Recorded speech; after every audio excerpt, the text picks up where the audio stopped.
First of all congratulations అండి. Bounce back ఇచ్చారు మిరాయితో. Thank you అండి. నిన్న చూసాం, వీడియో పెట్టారు. అమ్మగారి ఆశీస్సులు తీసుకున్నారు. అవును. నాన్నగారి ఆశీస్సులు కూడా ఏమైనా వచ్చాయా? ఆ? నాన్నగారి ఆశీస్సులు కూడా ఏమైనా వచ్చాయా? 100% ఆయన ఆశీస్సులతోనే కదండి ఇక్కడ వరకు ఉన్నాను. మీకు మీ నాన్నగారు ఆశీస్సుల వల్లే మీరు ఇక్కడ వచ్చి నన్ను క్వశ్చన్ అడుగుతున్నారు, అంతే కదా. లవ్ యూ అండి. ఇంకోటి, మిరాయిలో విలన్ గా బాగా చేశారు అంటున్నారు, కానీ మీరు హీరోగా కూడా బాగా చేస్తారు. హీరోగా ఎందుకు చేయట్లేదని? సిగ్నల్ బ్రేక్ అయింది. హీరోగా ఎందుకు చేయట్లేదు అని. చేస్తాను. నెక్స్ట్ డేవిడ్ రెడ్డి అని స్టార్ట్ చేసామండి.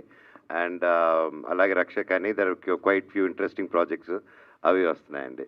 Wish all the best. Thank you so much అండి.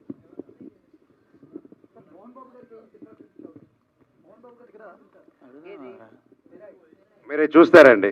ఈ వీక్ కొంచెం రష్ తగ్గాక ప్లాన్ చేస్తున్నాం. లక్ష్మి గారు. Thank you ma'am. Hi ma'am.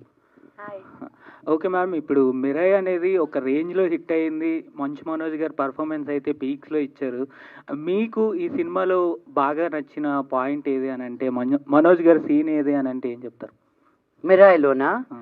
నా గొంతు పోయింది. ఇదిగో ఇంకా కూడా నేను లాసెన్స్ పెట్టుకొని నేను తిన్నా. మా అమ్మ చెవులు పోయాయి నేను అరిచిన అరుపులకి.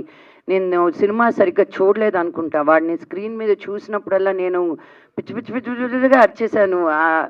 So there is not one spot, but every time లాస్ట్లో తనకి పవర్స్ వచ్చినప్పుడు కూడా ఇంకెవరైనా అయి ఉంటే చాలా ఓవర్ యాక్షన్ చేసి ఉండేవాళ్ళు అక్కడ. Just it's so difficult to be subtle ఆ టైంలో. అక్కడ కూడా అంత స్ట్రాంగ్. రాముడు రావాల్సి వచ్చింది మా తమ్ముడిని ఎదుర్కోవడానికి.